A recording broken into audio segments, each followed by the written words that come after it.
In this episode, I am going to be reviewing A Clockwork Orange, which was directed by Stanley Kubrick. It was released in 1971 and it starred Malcolm McDowell. The book A Clockwork Orange was written by Anthony Burgess, and the screenplay is adapted here also by the director, Stanley Kubrick.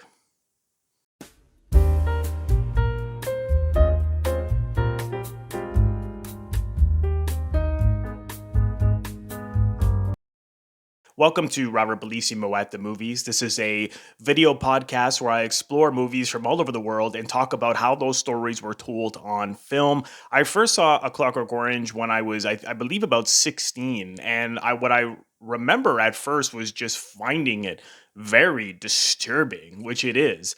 But enjoying it at the same time. Was too young to really grasp what it was about, but just enjoying the film and leaving it at that. And I had a friend who loved Kubrick, loved A Clockwork Orange, and he told me that it's actually quite funny. It's actually quite of a black comedy. And I was like, how is that a comedy? So we watched it together, and as he was laughing at a lot of the moments, I started to see where the humor lied. And so I was like, okay, well, that was an interesting discovery on my second viewing. Where is the black humor?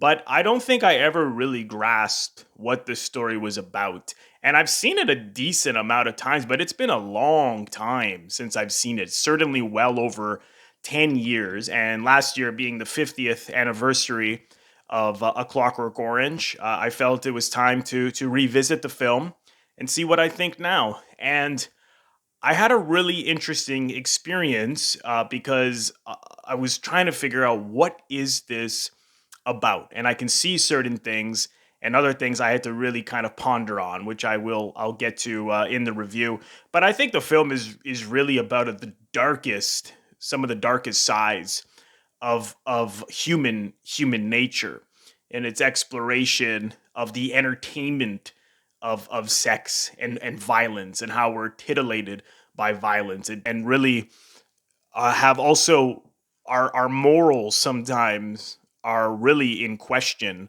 over the decisions we make. And I think in this film we see Alex, who's this lunatic, who's this, in this futuristic world where it opens up on this music that is really disturbing and terrifying, and this odd milk bar as it starts on a close up of Alex's face and zooms out to these odd white costumes and black hats, and they're using statues, and as naked women are as statues, or even the milk is coming out of the woman's breasts as they fill up their milk glass. So everything is sort of really stylized and really over the top, and the violence is very over the top. So it's certainly so satirical in the way he's depicting Alex as he's this guy who goes out and rapes women and hurts people and and gets off on this violence. And he is literally both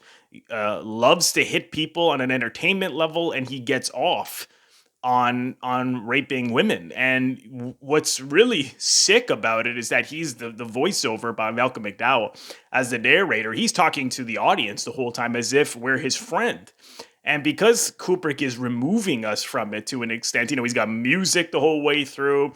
The violence is so over the top, particularly the early scene when there's that big fight with the Droogs, and people are flying through windows, and you can't help but laugh. You cannot help but laugh because it's so satirical. It's so over the top. And even the early rape we see in the film, it's on a stage. And so what does that have to say? We're all sort of complicit in being voyeuristic in witnessing these atrocities that are on the screen. And also it's from Alex's point of view. So as he's the film is very much has the feeling of disturbing scenes, but then also the scenes are told with a great deal of fun and in an over the top way. And it's sort of like, okay, how am I supposed to feel? He's not necessarily directly telling you how to feel, because I think it plays in a couple of different ways. It's both very disturbing, and also you can't help but laugh at some of those scenes. And I think he's holding the mirror up to say, why do we find these things funny? Why are we titillated by sex and violence so much? And that is now so relevant more than ever. I mean, you go through social media. I mean, some of the images I see on apps like TikTok as you just scroll through, and like violent images and short videos, and I'm thinking, what is this? Like, why are people flipping through this? And this was made to be out of some kind of entertainment. Look at the media. You know, you look on all of these headlines. It's all conflict, and it's made to be entertainment. Politics is a huge example. You look at you videos and stuff, or taglines. It's, socialist destroys conservative, because conservative destroys socialism. So everything is a point of theatrics. Politics is so, the age of Trump. Everything is made into reality TV, and it's almost as if this film is, as Kubrick felt that it was just a fable. It's all becoming so real, and especially in the early 70s at that time in the UK where this takes place, there was a lot of anarchy. There was a lot, strikes, power outages. There was a lot. This was a time of great turmoil, and this film really held the mirror up. And I couldn't help but wonder, why is Kubrick sort of removing us from everything by making it have a fun light? And I think it's because he's making it somewhat funny, so that we will almost feel guilty that we're laughing, and then we will ask ourselves more about the content of the film. Why are we finding some of these scenes amusing? Why is Malcolm McDowell, as Alex, so charming in this? Why do we find him charming? He is charming, and there's a testament to how great of an actor Malcolm McDowell is, because you never actually hate him. You really don't like a lot of the things he does. But I never sort of, I hate him in the first half of the film because he's doing all these horrible things. But then the second half, he becomes a victim. And, as we see in the film, he basically kills this woman with this big penis of a statue, the cat lady, and her place is so over the top too, with all these cats and all these kind of naked pictures on the wall, and she's this artist, and again, kills a woman with a giant penis. I mean, that's again a sign of putting the two things together into like a blender of sex and violence into one act of murder. And he goes into jail, and of course he's hating it there.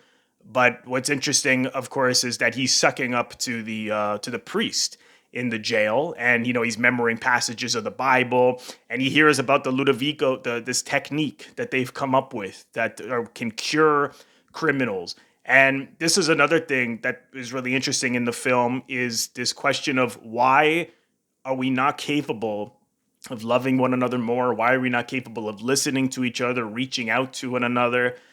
It's as if people have such a hard time communicating, that the only way to solve crime in this film, the government, the only thing they can come up with these overcrowded jails, which is costing the taxpayers money and the government money, is to find some kind of drug or medicine in order to control them, and take out their violent instincts and their instincts to rape women, and basically so that when they have that instinct, they will feel sick to their stomach, and they will not even try to do it. So and of course the question is, where is the free will? Alex, he really wants to be the person who's involved in this, and as the governor visits the jail, he picks Alex, as Alex agrees with everything that he's saying. And these horrible experiments where they're having him watch Holocaust footage and footage of violence and Hitler, and forcing his eyelids open, and he's in a straitjacket, and the screaming. It's so bizarre. And it's just, again, it's like they can't think of anything else other than force and control. And what's interesting about the politics, a lot of politicians refuse to even talk about this film when they've been asked about the practices in it. And it's as if they don't know what else to do, and the only thing they can think of is to take away this person's free will. It also really shows the hypocrisy of the church, of the people who come from, there's many references to the Church of England. And even when Alex is jailed, he says he calls the Church of England the C of E. And the guard in there, who's very over the top, very funny prison guard, he says, "Excuse me, as how dare you say C of E? It's got to be Church. You got to say Church of England." And even the governor later, as he puts Alex on this as a performance, and this one guy's hitting him, and the other woman comes out naked, and as you see, he gets sick, even though he has the impulse to have sex with the woman or rape her, and the other instinct is to fight the other guy back who's hitting him. He can't. He gets sick because his free will is lost. And the priest is right. The priest is probably one of the old moral characters in this film, because he says the boy has no real choice. It has to come from within. And then, of course, the politician says, "Who cares? It works," basically. So, these people who are brought up on religion, taught religion, and why, and there's no easy answers in this film. Why, isn't the teachings supposed to be one of love? Isn't the teaching supposed to be one of forgiveness, for one of understanding? We don't see that in this film at all. And even, what's interesting is that Alex is not the only horrible character. You have to also ask yourself the questions about his own parents.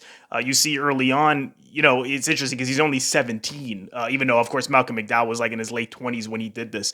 But you accept that he's a teenager. And, as he's home in the morning, he tells his mother that he's had a stomach ache and he can't go to school. And she doesn't even question him. She doesn't try to push him to go or check on him much. At the breakfast table, his father says, "What does he do in the evenings?" It's like, why, how do you not know what this guy's doing? Meanwhile, the night before, he's been raping and beating up homeless people. And where's the law and order? Of course, that's something that, again, spoke to the times. Where is the law and order? If you do not have law and order, you are going to have chaos. And that's when they beat up the homeless man. That's exactly what he says to Alex. There's no more law and order in this country. So, they come into question, and then we see later on when Alex comes out of jail, they're almost afraid of him. They have this lodger who's taken over, and he's actually horrible to Alex. I mean, but you understand where he's coming from. I read about you in the papers, and your mom and dad have been crying their eyes out about you, and you're terrible, and they're awful to him. So where is the at least reaching out to him, at least trying to talk to him? I'm not saying you forgive him for what he did that easily. I mean, he's horrible, Alex. But his parents just let him walk out. And as he leaves and let the lodger run all over him. Later on, of course, you see they are the two characters who feel some kind of blame as they visit him in the hospital towards the end, the scene where he tries to commit suicide. They do find some kind of fault that they should have done something, but they are the only real characters. And as bad as I feel for the writer, of course, is the person that they beat up early on. They rape his wife in that horrible gang rape scene, when, of course, Malcolm McDowell famously singing in the rain and dancing during it. I mean, Kubrick really went all out, and he didn't want anything to be conventional. He wanted it to be, to stand out more than any other film. And to this day, it really does in that regard. But you see, as he, of course, Alex meets all of his victims as he goes out in the street. Now he has no money. His parents have thrown him out. He has no free will. And now the person who was the total villain, now he has our sympathy to an extent. And the homeless guy first sees him, and the homeless guy and the other people beat him up. And then, of course, he meets Dim and Georgie, his old pals, his old gang. And now they're the cops. So it's like, okay, here's what we're going to do. We're going to throw some of them in jail, give them this new Ludovico technique to cure them, take away their free will. And the ones who aren't in jail, we'll make them cops so they can put their violent instincts at least into criminals. It's like, that is insane. I mean, no wonder he told this story as a satire, because that is crazy. That is so irresponsible. It's just these solutions that are not done with any kind of sense of empathy. They're not done with any kind of sense of reaching out or any kind of sense of talking to people, understanding. They're done with just these rituals of control. And that, of course, is what you see with the writer. The cops try to drown Alex. They beat him up, or they almost drown him. And he winds up at the same house of the writer and the woman that he raped. And at first, the writer doesn't recognize him, but he recognizes him from the press because he's the guy who's now been released from jail, and and he's been cured, so to speak.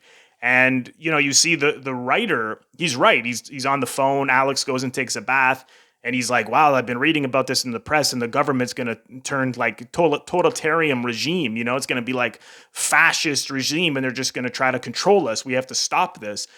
So he's calling his friends, and what can we do? We've got the guy here, and he's been beat up outside. We can exploit this. That the government is obviously doesn't know what they're doing because he's here a bloody mess. And he was right about that. But then what's interesting is as he hears Alex singing in the rain in the tub.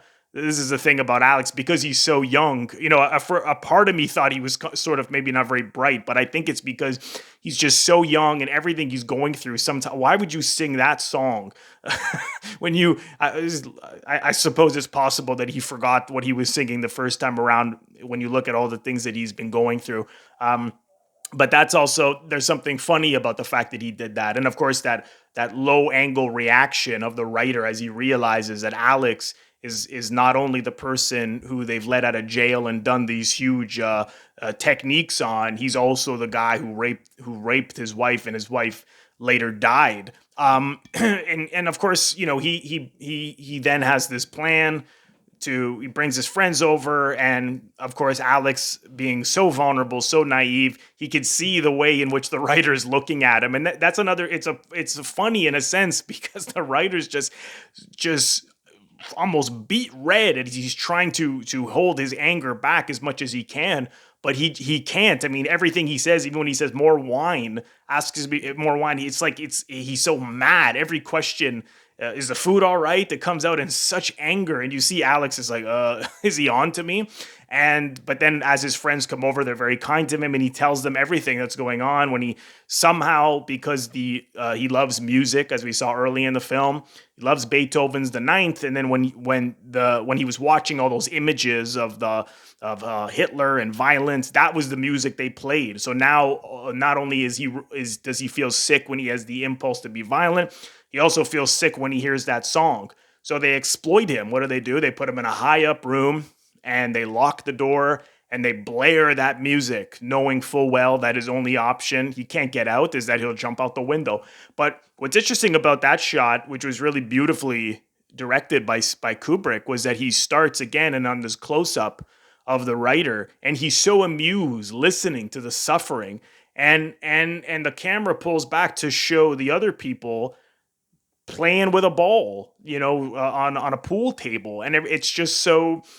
It's almost like, who cares? It's also normal. And again, I can understand the writer's vengeance. I can understand the homeless person's vengeance. I can even understand where his parents are coming from, and where the guy, the lodger in his parents' house were coming from. But if this is people from the Church of England, and they grew up learning to forgive sinners and to forgive people perhaps when you don't even want to forgive them, where is that? And it's totally absent from this film. And I thought, again, Kubrick is holding the mirror up in that sense to us. Why are we not using these qualities of ourselves enough, even though we've been taught it since birth? And if you look at the church scene earlier in the prison, when the one guy's blowing kisses at Alex, the priest is sort of, even though he's probably one of the most moral characters in the film, he's sort of just lecturing them. And that is just all the prisoners there in the church mass. And it's just words. It's just, if you lecture and scold these guys, you are not going to get through to them. And of course, they sing this song, and the guard calls them all a bastard and all this kind of stuff, and just screaming and yelling. And that is not going to work. This is why your system does not work. It's really, really, really interesting the ways in which Kubrick told this story. And of course, at the end, of course, as he jumps out the window, he survives. And there's I love the fact that as he's in the hospital, the nurse and the doctor are having sex at the same time right beside him.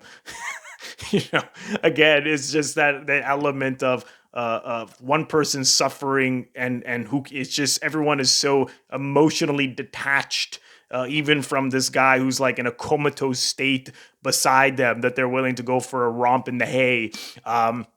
And I love the scene where the psychiatrist comes in with the images and he has to fill in the blanks. And every way in which he fills in the blanks, Alex is to end it with violence or to end it with sex. It's just that his impulse, like they didn't help him at all, like not at all. Even when you see him earlier, when they're doing those experiments on him and so-called treating him, he starts to scream out, "Stop!" And he says, "Well, I can see now that it's all wrong." And the doctor says, "No, no, not yet. We're not done." And the doctor was right in a way because I think Alex just wants to get out. He doesn't see that it's wrong. He doesn't see that he's just feeling the effects of what they're doing to his body, the sickness, and he just wants to stop it. He wants to say what he feels they want to hear, but that's not what they want to hear. They want to take away your free will. They want to control you. And I just thought that was, again, it plays in a darkly comic fashion because you can't help but laugh at the fact that he's learned nothing in this darkly comic scene with the psychiatrist. And of course, what do they do at the end? They bribe him, they give him a job, they get the press in to basically say, hey, we'll give you a good job and a pension so long as hush hush, as long as we're friends, so to speak. The guy's bringing in all this music and it's Beethoven's Ninth. I mean, how did he not know that was, he must have not have read the briefing enough that is what drove the guy out the window. I don't know. But you see, he starts to feel sick and he has that image of him and another woman having sex. And there's all these spectators around. Now, normally in a video like this, I would cut to the image, but because there's nudity in it, I would rather not risk YouTube taking this video down. So if you, I'm sure you've seen the film, but if you haven't, see the film or just Google the image. It's the last image, one of the last images of Clockwork Orange. And it's just these people looking at him and another woman having sex. And it's like, it's this, people applauding and it's that last flash of an image of people being entertained by even something that people do in privacy, and we're all sort of voyeurisms, and we're all titillated off these moments. I mean, look at how easily you can access pornography nowadays. So I think the film doesn't have any kind of answers. I know that the book had ended with him as he's older and he realizes the errors of his ways and he has to grow up and stop doing what everything he did before is terrible, and he does find the good within. That's how the book ends, but Kubrick did not end the film that way. And I know Burgess was not happy. Anthony Burgess, the writer of the book, was not happy about that. I did read apparently the American book, the version that Kubrick read didn't have that ending. It had a different ending. So he may not have even had read that ending about him growing up older and he sees the errors of his ways. But I think for the film to sort of end basically where no one learns anything and they just try to use bribery as a way to shut him up and keep him in his place and manipulate the media by showing that they're friends, because the governor's worried he's going to lose his job over this. And he even talks about how he got rid of the writer and he put him away. Who knows what they did to the guy? They probably killed him or jailed him or tortured him or God knows what, because he exploited what the government did and how this whole thing has gone wrong. I think the fact he ends it on that, and I think it's better to end it that way, because I think it would have been easy to end it where Alex is reformed and he finds the good within. I think it leaves the audience more with questions and no answers, no easy answers. And I think you have to really think about it. Even the scene, I always wondered, why did Kubrick fast forward that sex scene where Alex meets those two girls in the record shop and he takes them home and has sex? Apparently that was like a 28 minutes of them, just this sex scene. And he does it like within a minute. He just does it in fast motion. And I always wondered, why is he, again, because he wants you to laugh at it. He wants you, and it is funny. And he wants you to then question why you're laughing at it. And again, it goes to this why is sex and violence so entertaining? Why are we so entertained by wrestling, by boxing, by UFC, by porn, by images on TikTok, and all of these things? Why does sex sell so much? I mean, again, these are all these things that I'm now thinking of, and he's really holding a mirror up and critiquing society within the satirical nature of this film. They do all these experiments to Alex, and the scene with the naked woman coming out and the guy beating him up. I would normally show the images, but because of this nudity, again, I don't want to risk YouTube taking this video down. But after the guy, particularly the one guy, beats him up, and there's Alex, sitting there nearly puking, and he has him lick his boot, and then okay, thank you, and the guy bows, and everyone claps as if it's a performance, as if the Alex is just not even a human being. So. Wow, lots of questions. I'm curious for the audience. What do you think this film is about? Please comment below what are things that you've taken from it. I would love to hear your opinions on Stanley Kubrick's A Clockwork Orange. Malcolm McDowell was great in this.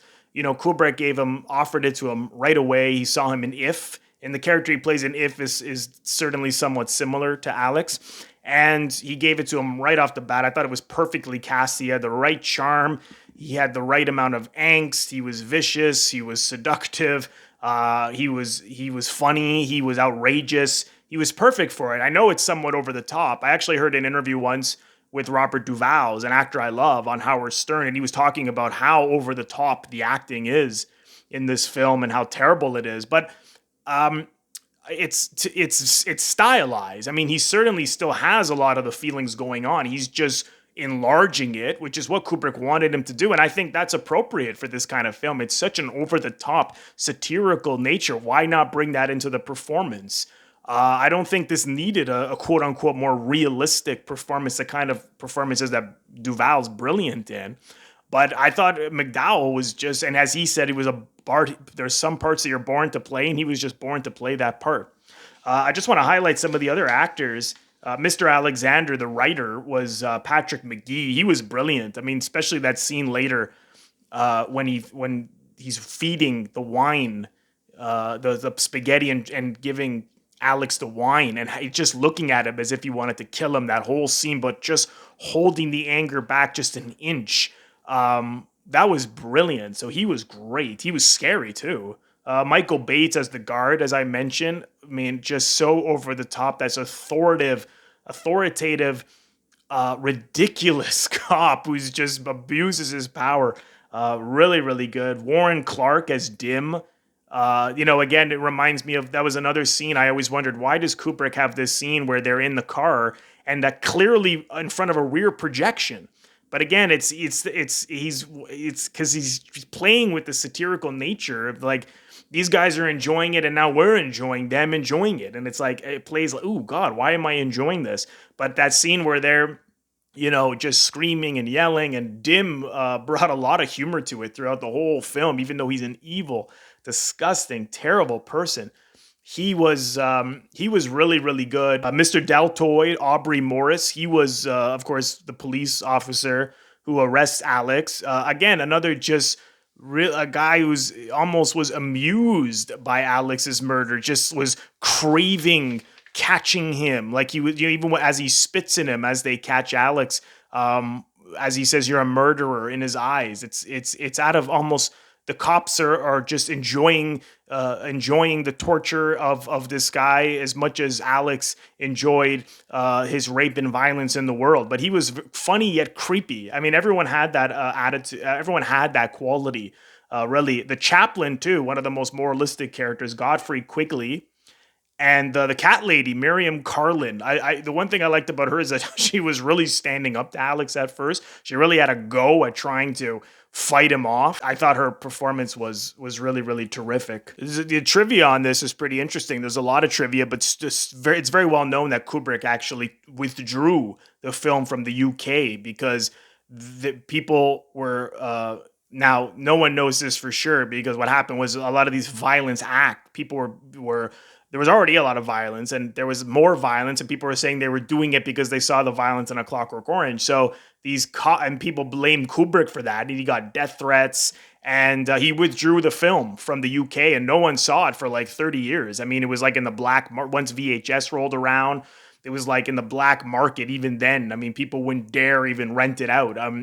Some of on the Blu-ray I have, some of the critics and filmmakers who saw it in the 80s would see like these really poor black market copies of it because that was the only way you can see it. But it was banned in the UK for a long, long time, and Kubrick had the power to withdraw the film from the UK market. And apparently, as I read it, I mean, it would terrified him. I mean, he had children, he had a wife, and to get death threats and to be in the media as the person who made this film, and they're trying to blame the violence on him that was happening. Terrifying. So I can totally understand, why he did that. Thank you so much, everyone, for watching. I want to thank all of my members on Patreon. If you're interested in becoming a member, go to patreon.com/Robert Bellissimo at the movies. Everything I do on Patreon is bonus content that I create month in and month out, and it is based on polls that I put out at the beginning of the month, which you vote on. So you'll be very much part of the decision making as to what I do on Patreon month in and month out. So head over to the link for full details. And lastly, if this is your first time here, please consider subscribing to my channel by pressing the Robert Bellissimo at the Movies logo. You will see it floating above my head right here to your top left in just a second. Just click on that and then click the bell in order to get a notification every time I release one of my new videos or when I go live. Thank you so much, everyone. I will see you in the next episode.